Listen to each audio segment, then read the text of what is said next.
welcome to Midday Live on TV3. The bulletin is also live from our studios here in Accra.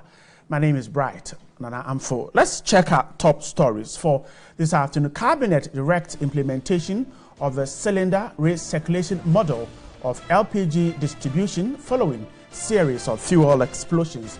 We'll tell you exactly Cabinet's decision this afternoon. IGP David Asante appeared to arrives in Bimbilla to assess security situation there. Reporters with him will tell you exactly what he's there for. And on the international front, South Africa's Jacob Zuma loses appeal against reinstating corruption charges.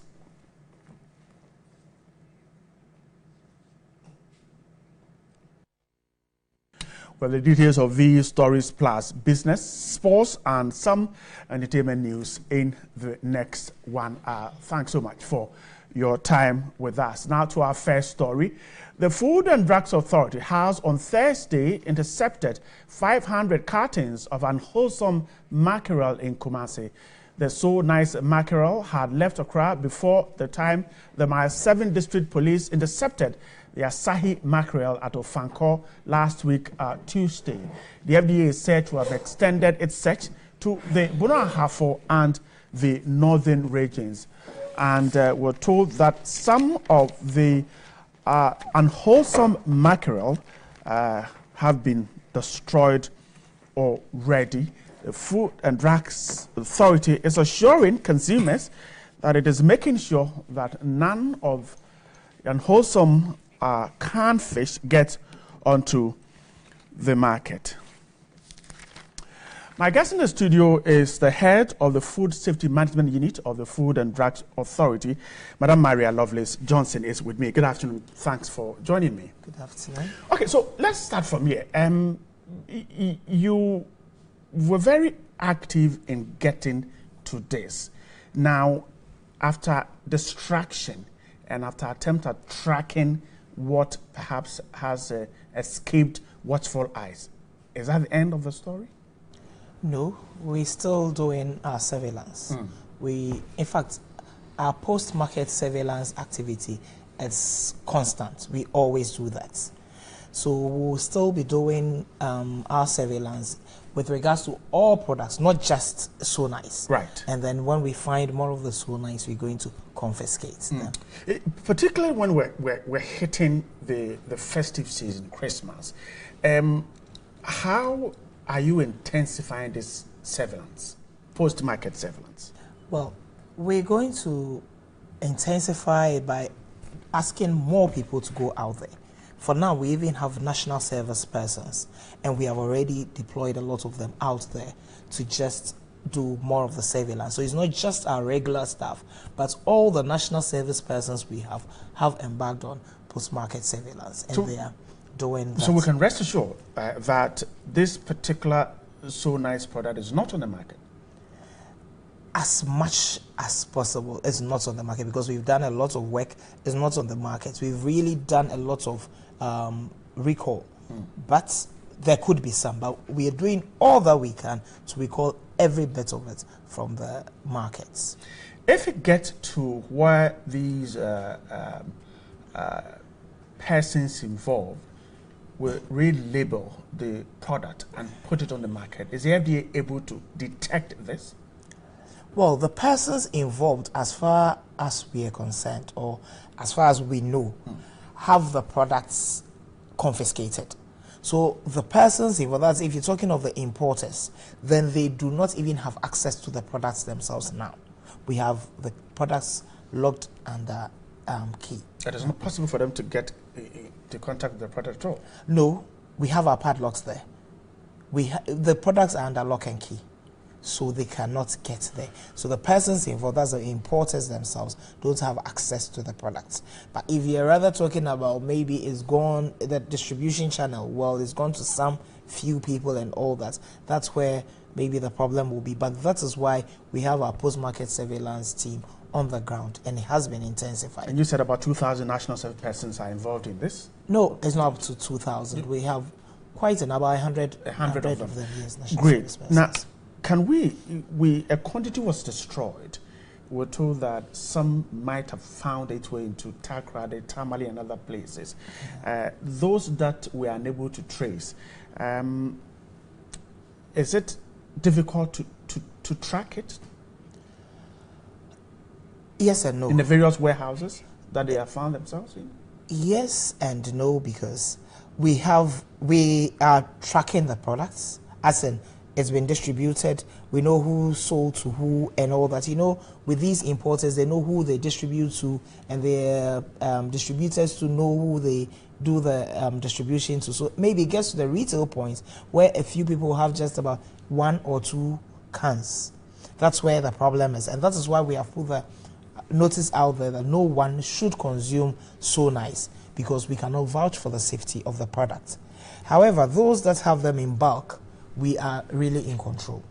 The FDA is in control. Yes. That's an assurance. That's an assurance. I'm grateful for your time with us. Madam Maria Lovelace Johnson is the head of the Food Safety Management Unit of the Food and Drugs Authority, talking to me. There is more update on this particular story on 3news.com. Now, in moving on, President Nana Addo Dankwa Akufo-Addo has directed that construction of facilities intended for use as gas or petroleum retail stations must be stopped with immediate effect. Cabinet also directed that henceforth the cylinder recirculation model of LPG distribution be implemented. The decision was arrived at a cabinet meeting held on Thursday, October 12, 2017, and comes on the back of Saturday's deadly blast at a gas filling station at Atomic Junction. That explosion has so far claimed at least 7 lives and injured over 100 persons. This again raised widespread concern from the public over the lax safety standards of some LPG and petrol filling stations across the country. Ghana has seen about 8 major explosions since 2014, and in 2015 Ghana witnessed the June 3 fire and flood disaster at a petrol station near the Kwame Nkrumah Circle, which claimed over 150 lives and injured dozens of others. The directive with regards to the LPG stations is to be carried out after a risk assessment of the current infrastructure has been carried out. A task force is to be deployed within 30 days to undertake the exercise. Information Minister Mustafa Abdul Hamid in a statement said henceforth the cylinder recirculation model of liquefied petroleum gas LPG distribution be implemented. This model means that LPG bottling plants will be sited away from congested commercial and population centers and will procure, brand, maintain and fill empty cylinders to be distributed to consumers and households through retail outlets. Low-risk stations will be designated for the supply of gas to vehicles. The statement added that this whole exercise must be completed within 1 year.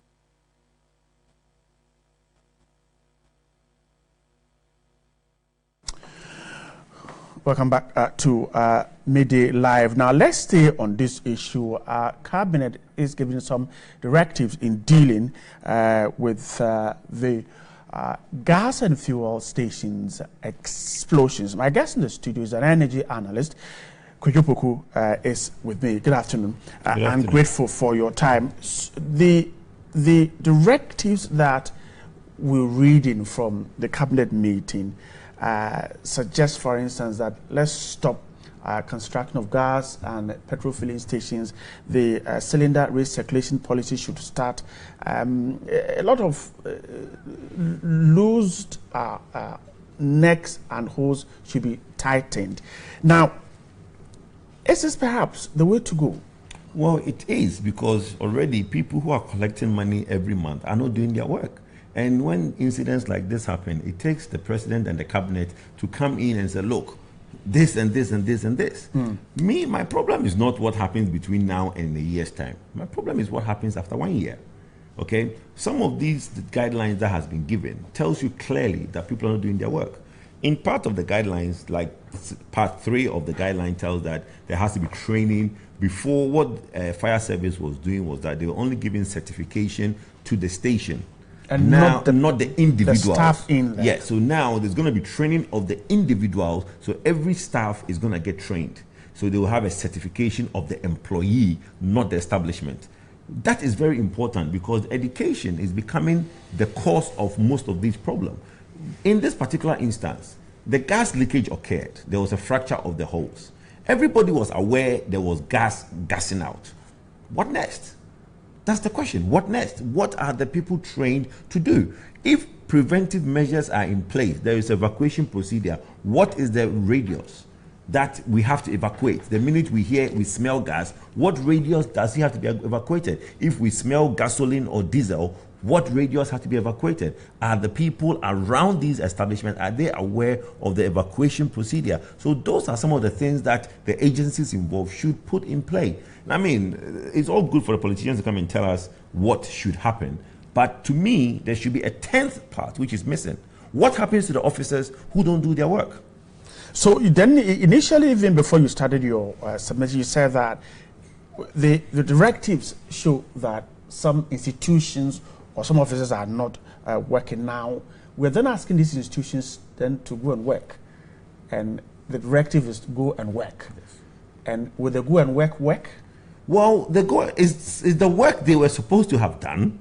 It's like the cessation of all newly built. So they are saying, look, put a stop to all newly being built stations. Let the task force go around in the next 30 days and check to make sure they have the right permit. The problem that they would have is that when you go to a station, be it how badly or close proximity it is to any establishment, you can't shut it down. Typical example in point, the self-filling station behind UPS. I mean, the students are demonstrating. I was petitioning last year. I took meetings with MPA on it. We've been on, even before they opened. But guess what? They've gotten all their permits.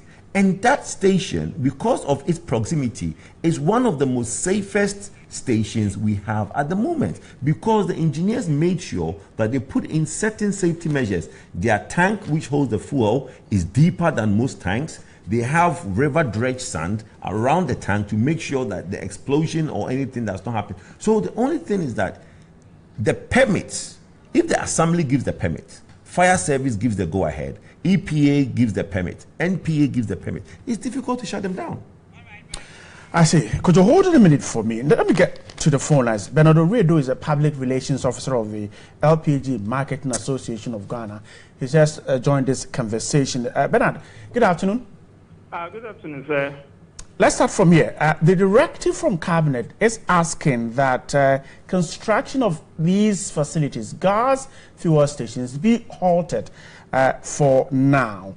Those of you who are engaged in this business, is this a directive that will resolve the problem we have? Well, good afternoon to your viewers. And it's a cabinet decision. We respect it. But we think it's not a solution to any issues or problems associated with gas delivery in the country. And it is something we made it known as far back as earlier last year when the government had sought to implement the cylinder recirculation module.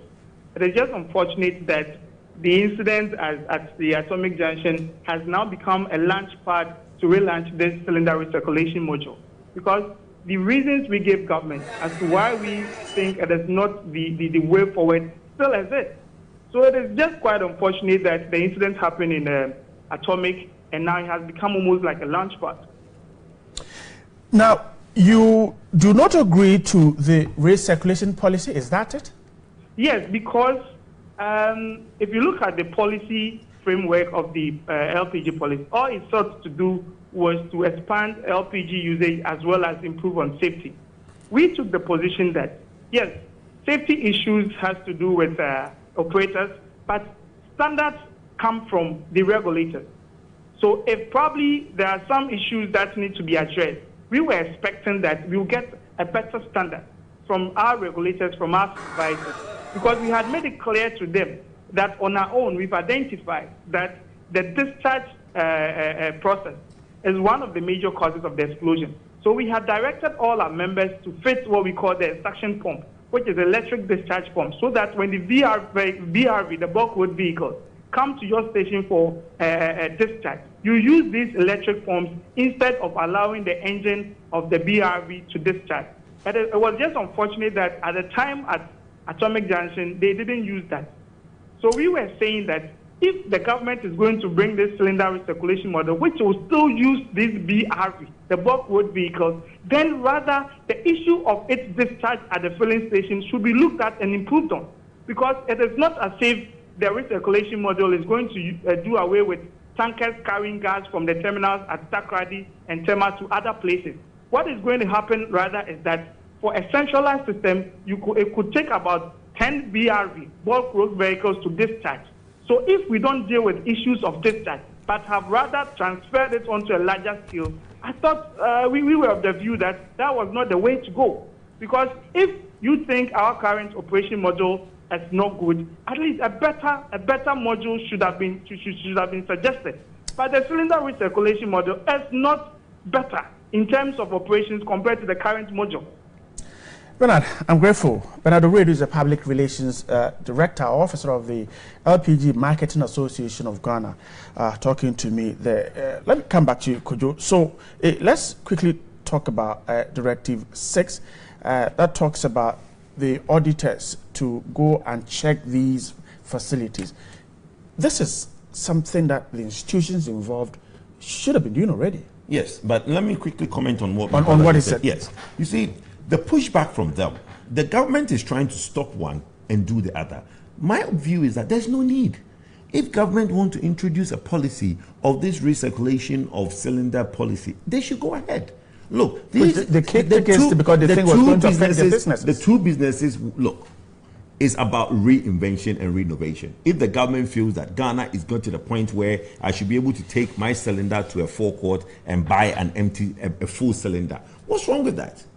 I mean, there's nothing wrong with that policy. It should run side by side whilst we are introducing better policies for safety for the existing gas infrastructure. Then we can introduce this policy of the take empty and pick up a full one. Then along the line, when the guy who sits around the corner realizes that nobody is coming to him to refill, you're not the one to tell him to shut down. So the point is, let's not try and stop one to start one, because this one too has its own problems. The recirculation has its own problems, because bear in mind, if I have a faulty cylinder at home, I will take it to a forecourt and pick up a new one. If that faulty cylinder is not taken to the factory to check its authenticity and is just taken to a refill point and filled, you are only circulating danger from one point to a different point. So that has its own problem, but we don't have time to go into that. The question you asked, the auditing of these gas and filling stations, which is going to happen. Yes, people are now being hard on the downstream facilities. But look, a typical example, the Atomic Junction gas filling station has been there for 15 to 18 years. At that time, there were no commercial activities in the area. So one activity attracts the other. So downstream, in the past, downstream filling stations, which is the gas or the fuel filling station, petrol or diesel, has also been a center for commercial activities. So if we are trying to stop them from siting in areas where it's commercial, we should also stop the commercial activity going into their area, because both does not go hand in hand. We've now seen how banks are putting ATMs in filling stations. We've now seen beer bars. We've seen restaurants. We've seen all sorts of activities. So even if we go and site a downstream facility in the middle of nowhere, in 5 years, the commercial activity will move to it. So the audit should not only be auditing the downstream facilities, it should also the assemblies auditing the development and the commercial infrastructure coming around some of these facilities. Kojo, I'm grateful once again for your time. Thank you very much. Kojo Poku is an energy analyst talking to me about the directive from Cabinet.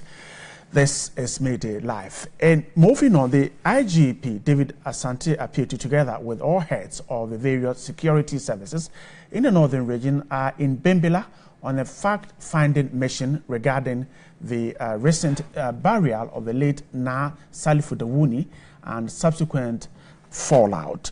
TV3 has gathered the Nakpa family yesterday refused to receive a letter from the presidency cautioning them to refrain from all activities, including enskinment of a regent. The Nakpa family enskinned a new chief, and that has raised tension in Bembila.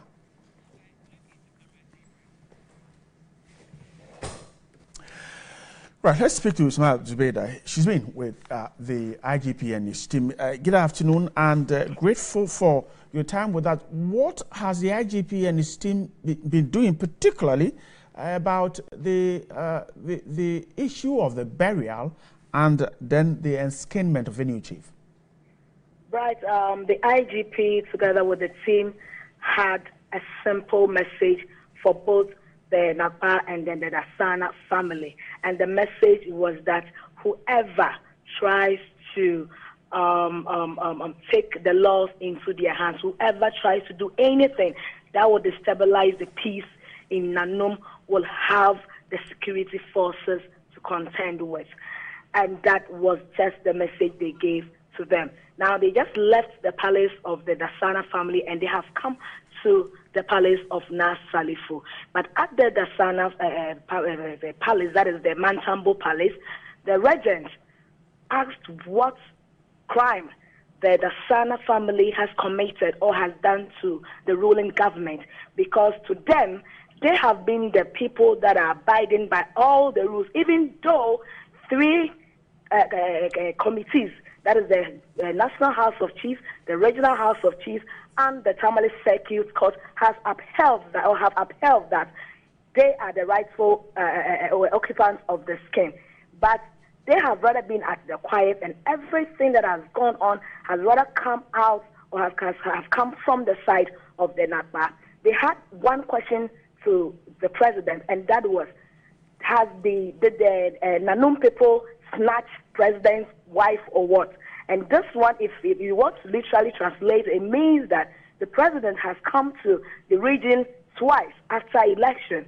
During campaign he came, and even recently he came again. He visited all the kingdoms in the northern region. Here we have 4 kingdoms.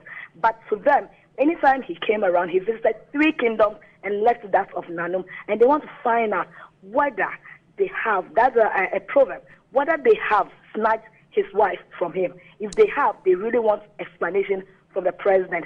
It goes to tell them that the actions by the president, it means he does not recognize them as the occupants of the Nanum skin. Suggesting that they did not indeed heed the call of the IGP's directive or admonition to ensure peace in the area? Now, at the IGP, like I said, just finished with the Sana family. We've just got into the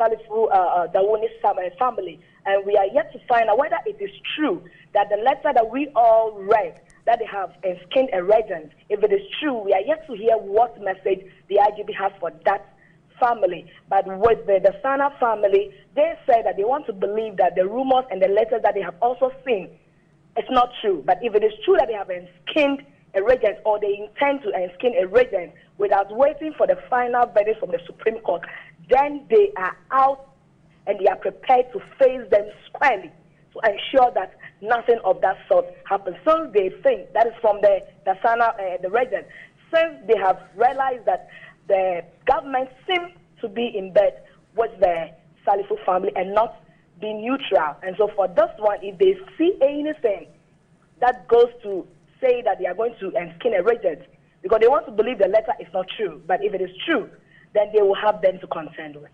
Zubeida, I'm grateful for your time with us. Zubeida Ismail is our correspondent in Tamale in the northern region, following the IGP and his team, who are on a tour of Bimbila due to the near crisis there. This is Midday Live. Now to the Ashanti region, over 200 suspected criminals and commercial sex workers have been rounded up by the Ashanti Regional Police Command in a swoop. The Thursday swoop was part of measures by the police to rid the region of criminals. The police stormed some criminal dens in several parts of the region in the early hours of Thursday after weeks of surveillance. The exercise was conducted simultaneously by Kumasi Central, Asokwa, Menchia, Ejisu, Swame, and other divisions within the Ashanti region. Over 200 suspects and commercial sex workers, including some Nigerian and Ivorian nationals, were rounded up. 5 of the suspects were found with dried leaves suspected to be Indian hemp and are being investigated by the Drug Law Enforcement Unit. The 35 suspected commercial sex workers, who are mostly foreign nationals, have also been handed over to the anti-human trafficking unit. It's a process, you know. It's not just like you pick them and then you take them to court. At least you have to go through the process. You take statement from them and then you forward the docket to the court for them to, you know, it's a e-distribution for the court to determine where to send them. The Ashanti Regional Police Commander, COP Ken Yeboah, said he will ensure a sustained effort in clamping down on criminals in the region. The suspect will be screened and those found culpable will be arraigned before court.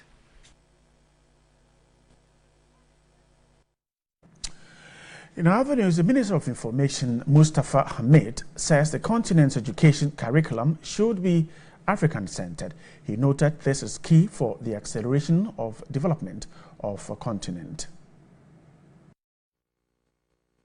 There have been calls to unify all African people throughout the world through a single Pan-African program to reclaim every inch of Africa for the African people. It is meant to put Africa back on the road to believing in itself again in order to end the cycle of just consuming and begin to produce the things we eat, the clothes we wear, and improve on transportation infrastructure. At the Young African Leaders and Entrepreneurs Summit 2017 in Accra, Information Minister Mustafa Hamid noted educating young people should go beyond putting just investments in capital and infrastructure. It is time for us to relook at the curriculum that we have for our students, both at the basic level and even at the secondary level, and to tailor an African-centered curriculum that makes people originally, authentically African. That is the only way that we can develop.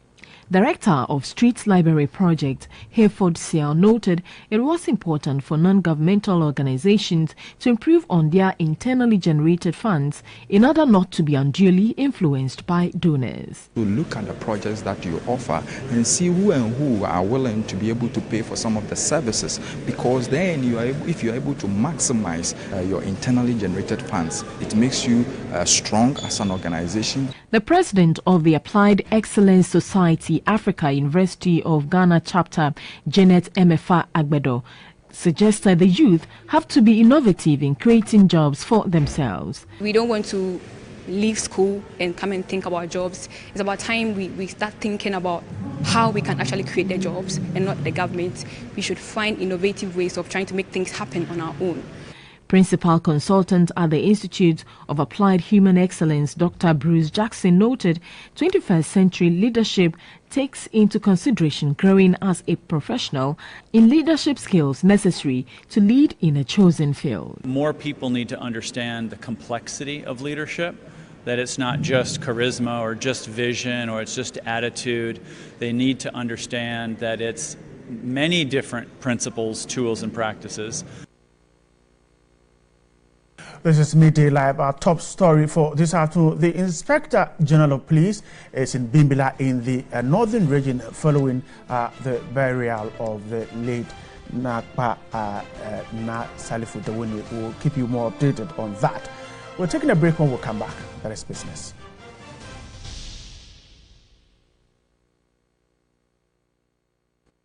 For failing its oversight responsibility. In 2016, more than 10 accountants who are not members of the Institute were caught in some corrupt practices. The situation since last year has angered some members who expect the Institute to stop non-members from practicing.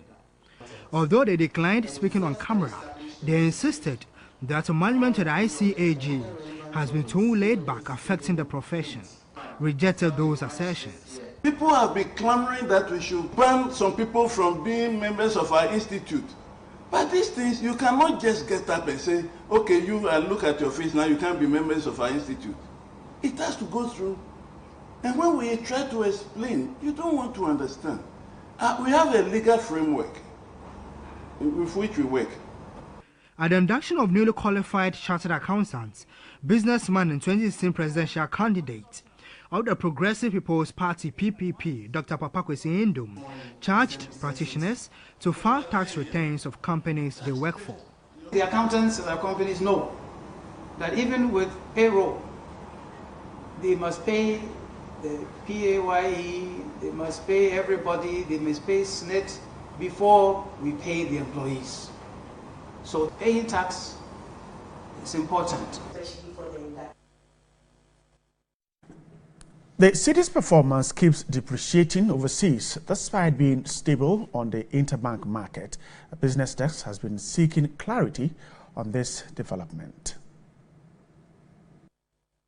Some financial analysts have predicted that the Ghana cedi to its major trading currencies would see some stability from the third quarter through to the end of the year and even beyond. And quickly, let's look at how the Ghana cedi is performing against other major trading currencies. Well, with a click of a button now, you can have access to the daily interbank Forex rates there, not necessarily going to the Forex Bureau. So let's look at the cedi to that of the US dollar, trading at 4 Ghana cedis 37 pesos for the buying price, and when it's being sold to you, it is 4 Ghana cedis 38 pesos. Now, the argument is that for the exchange rates here in Ghana, these are the figures you get it for. But when you move out of the borders of the country, the story is different. In July, the exchange rate was 4.2, 4.3, but then traveled to US using my ATM card with the cedi, and I was taking the dollar at 4.9. That tells a lot about our currency. So as we hope that we stabilize the exchange rate, we should also have it in mind the traders who receive the value of their product in cedi and convert it into dollars. Time without number, we've had the central bank intervene anytime the Ghana cedi is depreciating against its major trading currencies, talking about the US dollar, the Great British Pound, as well as the euro. And it has been continuous for some time. Now, with the development happening beyond the borders of Ghana, some financial analysts have blamed this on distortions or interventions from the central bank. This variation of exchange rates you get across the market is a reflection of the distortions that can be introduced into the market when you consistently have your central bank intervening with the supply of FX. And the segment of the market that lacks this supply would then quote rates that are higher because they price in the scarcity of FX. The central bank's continuous intervention has been questioned by most financial analysts. Despite this effort, market watchers doubt this practice attains the desired result.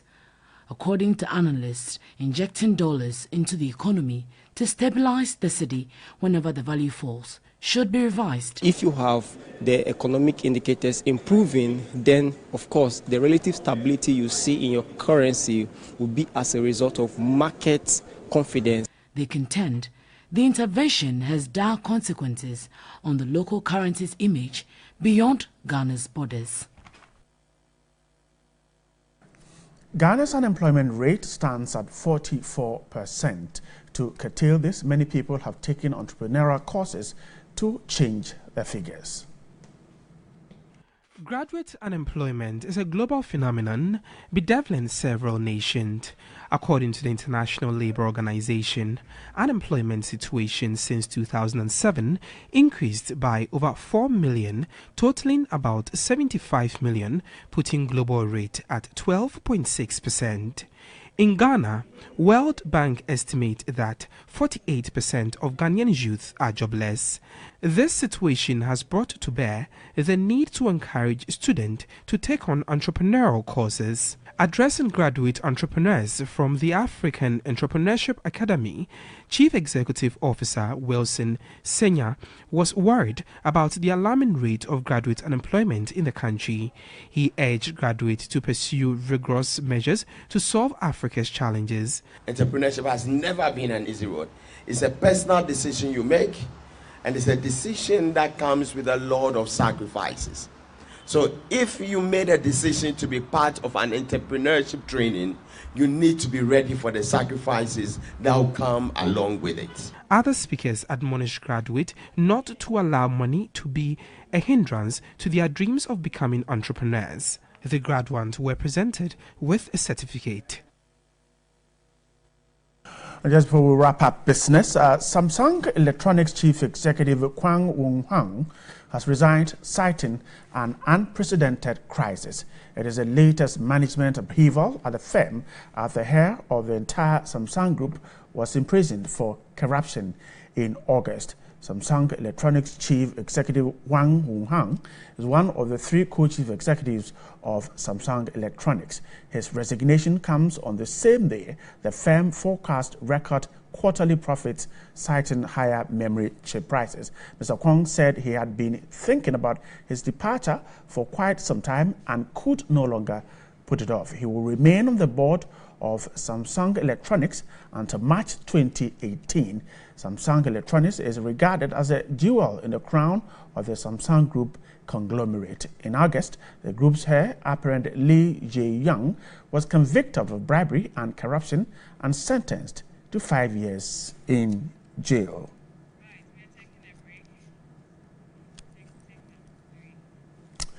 And that's it for business.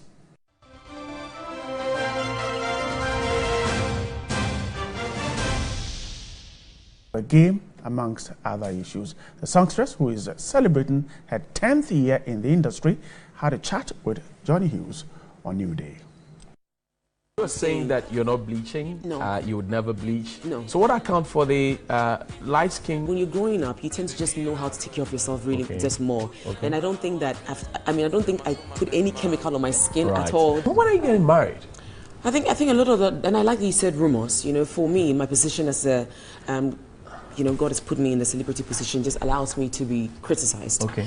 And I'm a public figure, which means people have access to me all Right. the time, and they can Right. talk, and everybody has their opinions. I do want to get married, and I am going to get married. Okay. I think, again, I'm going to say, we the Africans, we say, Okay. you know, so let me just wait for God's time. And But there's a somebody there? There is a somebody, yes. Would you want to make him popular?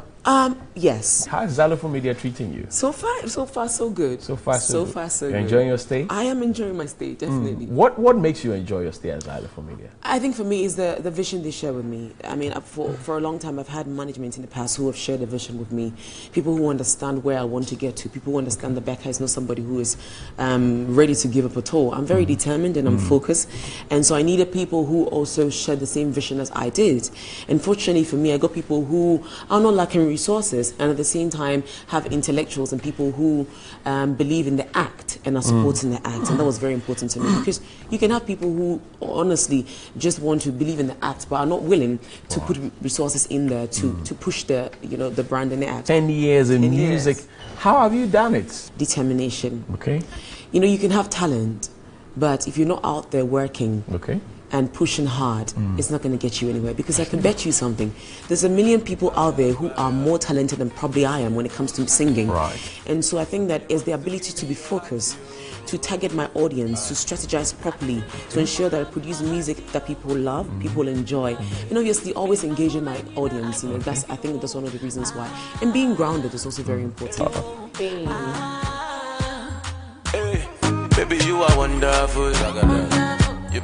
Johnny Hughes there showing some skills with Becca. Now let's move on. The 2017 edition of Jam in 10 will be a battle of the best DJs from different parts of Ghana. The 10 selected finalists went through auditions to stake their claim to the competition.